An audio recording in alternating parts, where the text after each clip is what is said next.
Iya, kita akan melanjutkan pembacaan firman Tuhan. Kemarin kita sudah selesai dengan 2 Samuel pasal 4. Dikisahkan tentang bagaimana ya Isi-Boset, raja Israel yang dilantik oleh Panglima Saul, akhirnya dibunuh oleh Abner sendiri. Isi-Boset adalah anak Saul, ya. Abner kemarin sudah dibunuh dan Isi-Boset ya dikatakan dia kehilangan kekuatan karena Abner sudah mati dan Isi-Boset akhirnya dibunuh oleh kepala pasukannya sendiri. Ya, kepala pasukannya sendiri yang membunuh dia yang bernama Baana ya dan yang bernama Rekab. Mereka masuk ke dalam kamar tidurnya dan ketika Isi-Boset sedang tertidur mereka membunuh dia. Dan mereka membawa kepalanya kepada Daud dan mereka berkata, kami sudah membalaskan dendam ya atas kejahatan Saul kepada tuanku raja. Mereka berpikir Daud akan memberikan mereka penghargaan, sebaliknya Daud menjadi marah dan berkata, mengapa engkau membunuh orang benar di tempat tidurnya? Dan akhirnya Daud menyuruh ya anak buahnya untuk membunuh kedua orang yang sudah membunuh anak Saul itu. Dan akhirnya mereka juga mati. Ya, dan kita akan lanjutkan sekarang 2 Samuel pasal yang ke-5, judul perikopnya di sana, Daud menjadi raja atas seluruh Israel. Kalau tadinya Daud hanya diangkat di Hebron di Yehuda, tapi sekarang dia diangkat menjadi raja di Israel. Ayat yang pertama, lalu datanglah segala suku Israel kepada Daud di Hebron dan berkata, ketahuilah kami ini darah dagingmu. Telah lama ketika Saul memerintah atas kami, engkaulah yang memimpin segala gerakan orang Israel. Dan Tuhan telah berfirman kepadamu, engkaulah yang harus menggembalakan umatku Israel. Dan engkaulah yang harus menjadi raja atas Israel. Ayat 3, maka datanglah semua tua-tua Israel menghadap raja di Hebron. Lalu Raja Daud mengadakan perjanjian dengan mereka di Hebron di hadapan Tuhan. Kemudian mereka mengurapi Daud menjadi raja atas Israel. Bapak Ibu yang terkasih, ya kita melihat janji Tuhan itu digenapi, tidak cepat. Lama ya Daud itu harus mengalami dulu banyak hal, tekanan, mau dibunuh, dia lari dan lain sebagainya, sampai akhirnya barulah dia ya diakui dan diangkat menjadi raja di Israel. Ayat 4 berkata di sana, Daud berumur 30 tahun pada waktu ia menjadi raja, 40 tahun lamanya ia memerintah. Ya di Hebron ia memerintah atas Yehuda 7 tahun 6 bulan dan di Yerusalem ia memerintah 33 tahun atas seluruh Israel dan Yehuda. Jadi ketika Daud diurapi menjadi raja itu dia berusia 30 tahun. Ya, dan kita tahu sebenarnya dari umur belasan urapan Tuhan itu ada di atas kepala Daud. Ketika itu Alkitab berkata Daud masih ya kemerah-merahan, elok parasnya. Dan dia diurapi oleh Samuel, tetapi dia baru dilantik, ya baru diangkat oleh Tuhan setelah ya dia berumur 30 tahun. Bapak Ibu dari sini kita melihat bahwa seringkali rencana Tuhan itu kita dijanjikan dulu akan sesuatu dan itu baru digenapi setelah berapa tahun kemudian. Dan kenapa Tuhan mengizinkan ya Daud dikejar-kejar oleh Saul, dia mau dibunuh. Ada begitu banyak kesedihan di dalam hidup Daud ketika dia sudah menerima pengurapan raja itu. Ya tidak lain jawabannya adalah karena Tuhan ingin membentuk Daud. Sebelum dia menjadi raja atas Israel, Tuhan mau Daud sungguh-sungguh memiliki karakter yang kuat. Daud sungguh-sungguh memiliki iman yang kuat karena melalui tempaan, ujian dan proses dalam hidupnya. Tuhan juga mau kita ini seringkali diizinkan melewati banyak masalah, tantangan untuk satu hal, yaitu apa?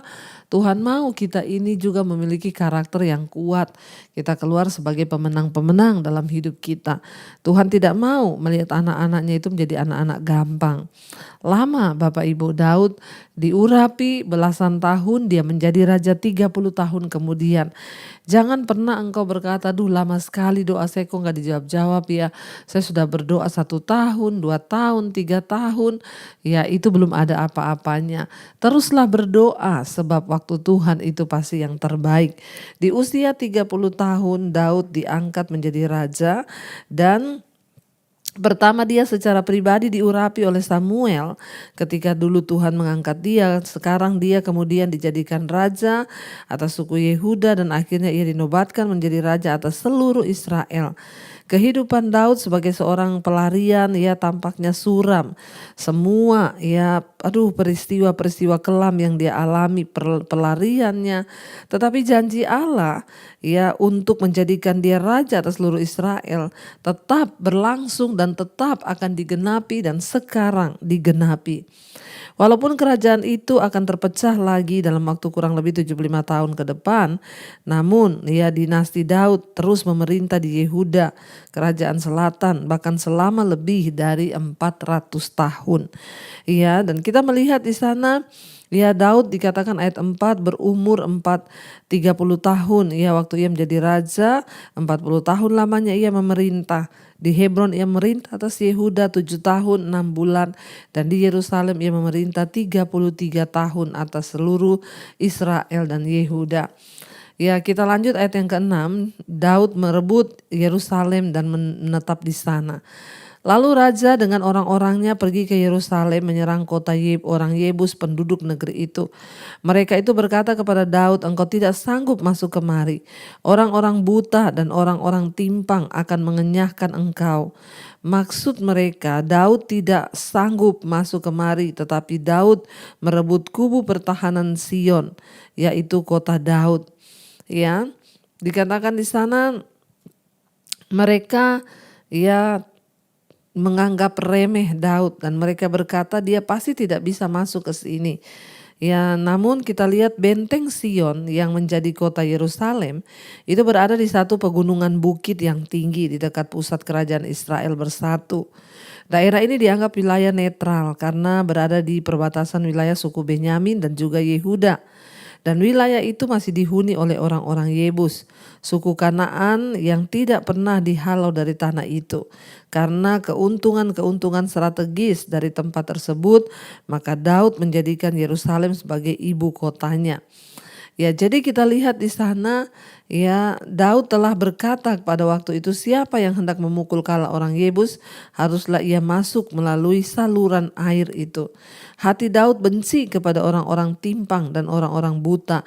Sebab itu orang berkata orang-orang buta dan orang-orang timpang tidak boleh masuk ke dalam bait. Dan Daud menetap di kubu pertahanan itu dan menamainya kota Daud. Ia memperkuat sekelilingnya memulai dari Milo ke bagian dalam. Lalu makin lama makin besarlah kuasa Daud sebab Tuhan Allah semesta alam menyertainya. Ya, orang-orang Yebus itu memiliki keuntungan militer yang jelas, saudara. Dan mereka menyombongkan keamanan mereka di balik tembok Sion yang tidak bisa ditembusi itu.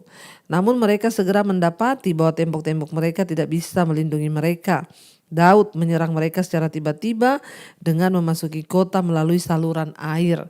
Ya, dan hanya di dalam Tuhan lah ya Daud benar-benar ya melihat bahwa ya tidak ada perkara yang mustahil.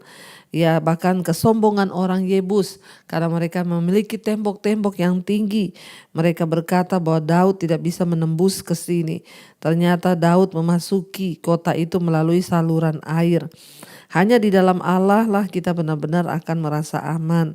Ya, dan kita melihat di sini ya bahkan tembok yang mengelilingi ya kota Yebus yang dianggap kuat ya dan terdiri dari batu. Ya, dan ternyata tidak bisa menjamin keamanan sebab ya ada cara lain yang ditempuh oleh Daud, yaitu dia masuk melalui terowongan air. Kita lanjut ayat yang ke-13, ayat 11 di sana, istana dan rumah tangga Daud. Hiram raja negeri Tirus mengirim utusan kepada Daud dan kayu alas, tukang-tukang kayu dan tukang-tukang batu. Mereka mendirikan istana bagi Daud.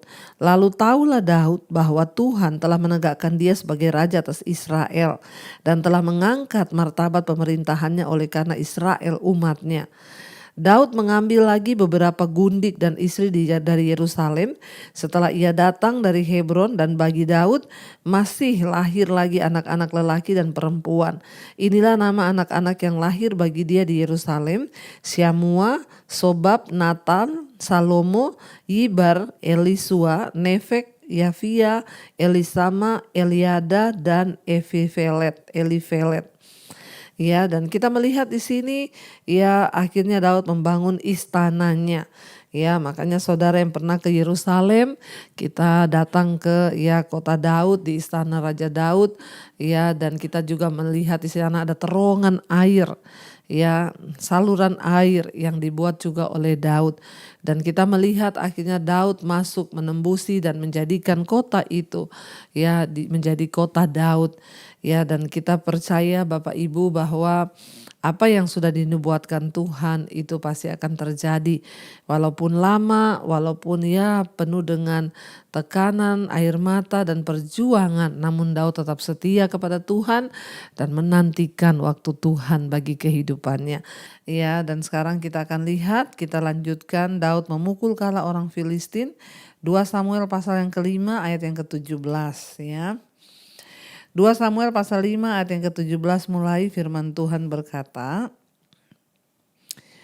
ketika didengar orang Filistin bahwa Daud telah diurapi menjadi raja atas Israel, maka majulah semua orang Filistin untuk menangkap Daud. Tetapi Daud mendengar hal itu, lalu ia pergi ke kubu pertahanan. Ketika orang Filistin itu datang dan memencar di lembah Refaim, bertanyalah Daud kepada Tuhan, apakah aku harus maju melawan orang Filistin? Akan kau serahkankah mereka ke dalam tanganku? Tuhan menjawab Daud, majulah, sebab aku pasti menyerahkan orang Filistin itu ke dalam tanganmu. Kita lihat Bapak Ibu ya, Daud ya tahu bahwa Tuhan sudah menegakkan kerajaannya. Ya, dengan demikian ya dia juga lebih percaya diri karena dia lihat bagaimana ya Tuhan mengokohkan kerajaannya, mengirimkan Raja Tirus untuk membangun istana rajanya. Dan walaupun kerajaan-kerajaan kafir melandaskan kehebatan mereka pada kemenangan, kekuasaan, pasukan dan kekayaan, Daud justru mengetahui bahwa ya kehebatannya itu hanya berasal dari Allah. Hebat itu artinya menjaga hubungan yang benar dengan Tuhan. Itu adalah prinsip Daud karena dia tahu dia tidak dapat melakukan apapun ya dengan kekuatannya, dengan ambisinya ataupun dengan apapun yang dia miliki selain hanya kepada Tuhan dia berharap. Ketika orang Filistin mendengar Daud sudah diurapi menjadi raja, mereka marah dan mereka maju untuk menangkap Daud karena Daud ingat pernah tinggal bersama-sama dengan orang Filistin.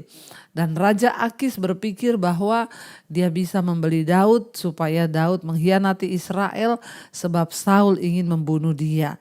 Tapi ternyata Daud tetap ya mengasihi Tuhan dan percaya kepada Allah Israel yang hidup, dan dia tahu bahwa Tuhan sedang mempersiapkan dia. Ketika mereka mendengar ya Daud menjadi raja, mereka marah dan mereka ingin menangkap Daud. Dan akhirnya orang Filistin semua maju untuk berperang ya melawan Daud. Lalu Daud datang kepada Tuhan. Sekali lagi kita melihat di sini bagaimana Daud sangat mengandalkan Allah. Ya, ketika dia dengar orang Filistin sudah maju, Daud bertanya kepada Tuhan, ya apakah aku harus maju melawan orang Filistin? Akan kau serahkankah mereka ke dalam tanganku? Dan Tuhan menjawab Daud, majulah sebab aku pasti akan menyerahkan orang Filistin itu ke dalam tanganmu. Daud tidak pernah mengandalkan kekuatannya. Daud tidak pernah mengandalkan perhitungannya. Semua dilandasi dengan bertanya kepada Tuhan. Apakah boleh aku maju? Tuhan, aku mau begini. Tuhan, aku mau begitu. Dan Tuhan menjawab, dikatakan Tuhan bilang majulah. Ayat 20. Lalu datanglah Daud di Baal Perasim dan memukul mereka kalah di sana. Berkatalah ia, Tuhan telah menerobos musuhku di depanku seperti air menerobos. Sebab itu orang menamakan tempat itu Baal Perasim. Orang Filistin itu meninggalkan berhalanya di sana. Lalu Daud dan orang-orangnya mengangkatnya. Ketika orang Filistin maju sekali lagi dan memencar di lembah Refaim, maka bertanyalah Daud kepada Tuhan dan ia menjawab, janganlah maju, tetapi buatlah gerakan lingkaran sampai ke belakang mereka, sehingga engkau dapat menyerang mereka dari jurusan pohon-pohon kertau. Perhatikan Bapak Ibu ya, ketika akhirnya ya mereka terpukul kalah, tapi orang Filistin tidak menerima kekalahan itu. Lalu mereka maju sekali lagi ya memencar di lembah Refaim. Dan Daud bertanya lagi kepada Tuhan, Tuhan apakah aku harus maju? Perhatikan, Daud tidak mengandalkan kemenangannya yang kemarin. Ya dia nggak berpikir, oh kemarin kan saya menang di lembah itu, ini juga Tuhan pasti akan menyertai. Ya dia mungkin tidak berpikir, kemarin aku pakai strategi begini dan aku menang. Daud menanggalkan semua kebisaannya. Dia kembali bertanya kepada Tuhan, Tuhan apakah aku harus maju untuk menyerang orang Filistin? Dan kali ini Tuhan berkata jangan maju. Bapak Ibu perhatikan, kenapa kita harus bertanya kepada Tuhan? Sebab Tuhan adalah ahli strategi. Tuhan yang mengetahui, Tuhan yang tahu. Semua hal di depan kita itu Dia yang sudah tahu. Makanya bertanyalah kepada Tuhan. Jangan sok pinter dengan berjalan sendiri tanpa melibatkan Tuhan. Daud bertanya dan Tuhan bilang jangan maju. Perhatikan Tuhan bilang jangan maju berperang, tapi buatlah gerakan lingkaran sampai ke belakang mereka sehingga engkau dapat menyerang mereka dari jurusan pohon-pohon kertau. Tuhan bilang kali ini rubah strategi perangmu. Ya, jangan pernah andalkan pikiran kita sendiri dalam berbisnis, sekolah, kuliah, dalam pelayanan, dalam segenap aspek hidup kita Bapak Ibu. Kenapa? Karena Tuhanlah ahli strategi itu. Dan Tuhan yang lebih tahu apa yang akan terjadi di depan. Ya, karena itu Tuhan berkata kepada Daud, jangan maju kali ini, tapi engkau rubah strategimu, engkau kelilingi mereka dari belakang dan serang mereka dari jurusan bukan dari depan, tapi dari samping, dari belakang, dari kanan, dari kiri, dari arah pohon-pohon kertau. Ya, Tuhan menyatakan kepada Daud, dan perhatikan baik-baik kenapa Daud selalu berkata bahwa Tuhan itu adalah kubu pertahanan ya. Daud selalu berkata bahwa Tuhan adalah kubu pertahananku. Ya, Dia adalah kota bentengku. Daud sangat mengandalkan Tuhan. Ya, penindasan bangsa Filistin atas Israel itu sudah dimulai pada zaman Simson. Ingat ya, kisah Simson dulu kita sudah belajar di Hakim-Hakim. Bagaimana bangsa Filistin tetap merupakan musuh terkuat Israel. Walaupun Daud pernah dianggap sebagai teman dan sekutu mereka. Karena mereka menduduki banyak wilayah utara di Israel. Mereka jelas tidak mengganggu Daud ketika ia menjadi Raja Yehuda yang letaknya di wilayah selatan karena itu jauh. Tapi ketika mereka mengetahui bahwa Daud sudah menjadi raja atas seluruh Israel, maka mereka berusaha untuk menyerang Daud. Ya, bagaimana Daud bisa mendapat pesan yang jelas dari Allah? Ketika dia bertanya, Tuhan bilang maju, lalu Tuhan bilang jangan maju. Ya, kita lihat saudara, ya Daud berdoa. Ya, dan akhirnya dia digerakkan oleh Roh Kudus untuk bertindak sesuai dengan apa yang Tuhan mau. Daud mungkin bertanya kepada Allah melalui nabi ya, atau mungkin dia berdoa secara pribadi, akan tetapi yang paling mungkin adalah dia mendatangi imam ya pada saat itu yang bertanya kepada Allah melalui Urim atau Tumim yang Allah suruh bagi bangsa Israel gunakan untuk tujuan mengetahui kehendak Tuhan. Dan akhirnya ya Tuhan yang menyuruh Daud maju atau tidak. Daud berperang ya dengan cara yang diperintahkan oleh Tuhan dan dia tidak memakai strateginya sendiri. Kali ini Tuhan bilang jangan maju, tapi kelilingi bangsa Filistin dan serbu mereka dari arah-arah yang lain. Ayat 24 dikatakan, dan bila engkau mendengar bunyi derap langkah di puncak pohon-pohon kertau itu, maka haruslah engkau bertindak cepat. Sebab pada waktu itu, ya dikatakan sebab pada waktu itu Tuhan telah keluar berperang di depanmu untuk memukul kalah tentara orang Filistin. Dan Daud berbuat demikian seperti yang diperintahkan Tuhan kepadanya, maka ia memukul kalah orang Filistin mulai dari Geba sampai dekat Geser. Kita melihat Bapak Ibu, ya ketika Daud bergerak dengan cara dan strategi yang diberikan Tuhan, ya dalam setiap kesempatan Daud selalu bertanya, memohon instruksi dan petunjuk dari Tuhan. Ya karena Tuhan yang lebih tahu, ya karena itu Daud bertanya. Mengikuti instruksi Tuhan dengan cermat, ya Daud melakukan itu, dia tidak menyimpang. Ya kenapa kemenangan Tuhan terus berikan? Karena Daud taat. Ya kemuliaan diberikan kepada ya Daud, ya karena Allah berperang melawan musuh-musuhnya. Kita bisa salah dalam berbagai strategi kita karena kita mau mengandalkan kekuatan kita sendiri. Tapi ingat, Tuhan tidak pernah salah dengan keputusan dan cara serta ya tuntunannya. Karena itu kita belajar malam ini biar kita juga menjadi seperti Daud yang taat, selalu bertanya dan hanya mengikuti arahan Tuhan. Jangan pernah andalkan kekuatanmu sendiri, sebab Tuhan berkata, diberkatilah orang yang mengandalkan Tuhan dan terkutuklah orang yang mengandalkan kekuatannya sendiri. Mari kita tundukkan kepala dan kita berdoa. Terima kasih Bapa, kami bersyukur kami belajar banyak hal dari firman-Mu, bagaimana kami harus terus mengandalkan Tuhan, karena strategi-strategi kami, cara-cara kami itu tidak seperti cara Tuhan. Biarlah kami terus mengandalkan Engkau dalam segala perkara. Ajar kami Tuhan untuk berjalan sesuai dengan kehendak Tuhan, apa yang Daud lakukan sehingga kemenangan demi kemenangan boleh dia raih. Mari buka hati dan tangan-Mu Bapak Ibu, terimalah kiranya berkat, rahmat, anugerah dari Allah Bapa, cinta kasih Tuhan Yesus Kristus, penyertaan Roh Kudus melimpah atas hidup kita mulai hari ini bahkan sampai kali yang kedua Tuhan Yesus datang menjemput kita. Terimalah berkat, rahmat, anugerah dan nama kita tercatat di dalam kitab kehidupan. Dalam nama Tuhan Yesus, yang percaya diberkati Tuhan, katakan bersama amin, amin, amin. Tuhan memberkati. Shalom dan selamat malam.